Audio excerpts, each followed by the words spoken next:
ప్రస్తుతం అల్లు అర్జున్ కు మెగా ఫ్యామిలీకి మధ్య చాలా రకాల గొడవలైతే జరుగుతున్నాయన్న విషయం మనందరికీ తెలిసిందే. పవన్ కళ్యాణ్ ఎమ్మెల్యేగా గెలిచి మంత్రిగా పదవి బాధ్యతలు చేపట్టినప్పటికీ ఆయనకు కనీస మద్దతు కూడా ఇవ్వకపోయినా ఆయన గెలిస్తే కలిసి కంగ్రాచ్యులేషన్స్ కూడా చెప్పకుండా అల్లు అర్జున్ ఉండడం అనేది కరెక్ట్ కాదు. ఇక ఇప్పటికే మెగా ఫ్యాన్స్ ఆయన మీద విపరీతమైన కోపంతో ఉన్నారు. నిజానికి మెగా అభిమానులు లేకపోతే అల్లు అర్జున్ అనేవాడు లేడు.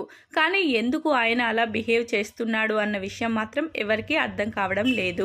ఇంతకు ముందు పవన్ కళ్యాణ్ గురించి చెప్పను బ్రదర్ అని అనడంతో చాలా వరకు విమర్శలను ఎదుర్కొన్న అల్లు అర్జున్ మరొకసారి వైసీపీ పుణ్యమా అని ఆ పార్టీకి సపోర్ట్ చేసి భారీ మూల్యాన్ని చెల్లించుకుంటున్నారు. ఇక ఇలాంటి క్రమంలోనే తను చేస్తున్న పుష్ప 2 సినిమా కూడా పోస్ట్ పోన్ అయ్యింది. ఇక ఎటు చూసినా కూడా ఇప్పుడు అల్లు అర్జున్ కి చాలా బ్యాడ్ టైం నడుస్తుందని చెప్పాలి. మరి దాన్ని గుడ్ టైం గా మార్చుకునే సమయం ఎప్పుడు వస్తుంది అనే దానికోసమే ఆయన ఎదురు చూస్తున్నట్లు తెలుస్తుంది. ఇక నిజానికి ఆయన ఇప్పుడు కూడా వెళ్లి పవన్ కళ్యాణ్ ని కలిసి కంగ్రాట్స్ చెప్తే బాగుంటుందని చాలా మంది మెగా అభిమానులు ఆశిస్తున్నారు.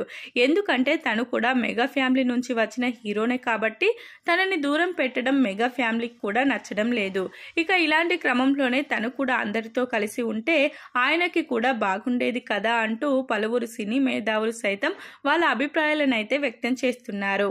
ఇక ఇదిలా ఉంటే అల్లు అర్జున్ పవన్ కళ్యాణ్ ని కలవడానికి ఏర్పాట్లు చేసుకుంటున్నట్లుగా కూడా తెలుస్తుంది. ఇక దీని ప్రకారం పవన్ కళ్యాణ్ ని కలిసి తనని స్వయంగా తానే ఇంటికి తీసుకువెళ్లి లంచ్ చేయించే విధంగా ప్రయత్నాలు చేస్తున్నారట అల్లు అర్జున్.